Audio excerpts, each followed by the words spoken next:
त्यावेळेस संभाजीभाई येणार नाही एवढी गॅरंटी आहे. काय कारण आहे त्याच्या पाठीमागचं? विकास कामं काय झाले नाही जास्त. आपल्या गावामध्ये रस्ते, वीज वगैरे असे प्रश्न किंवा तुमची काय प्रश्न आहे? काय प्रश्न आहे? रस्ते कुठलं काम झाले ते तर दाखवा आम्हाला.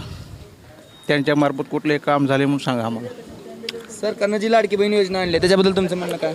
लाडकी बहीण योजना आणली आहे, चांगली गोष्ट आहे, आनंद आहे त्या गोष्टीचा. पण काही प्रश्न आहे ते मार्गी लागावं. काही जणांचे लिंक नसल्यामुळं पडत नाहीत पैसे, डॉक्युमेंट अपुरे आहेत काही जणांचे. त्या निमित्ताने सर्व व्यवस्थित होऊन सर्वांना भेटावं लाभ.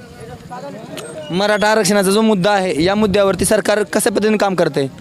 मराठा आरक्षणाला आरक्षण भेटावं आमची अपेक्षा आहे, भेटावं सर्वांनाच भेटावं. पण कसं आहे, शासकीय आरक्षण आर्थिकदृष्ट्या मागासले असेल तरच भेटेल असं मग अपेक्षा आहे आमची. मराठा समाज सध्या आर्थिकदृष्ट्या मागासच होत चाललेला आहे असं तुम्हाला वाटतंय का? शासन अशाच धोरणावर आरक्षण देईल असं आम्हाला अपेक्षा आहे. भैया, संभाजी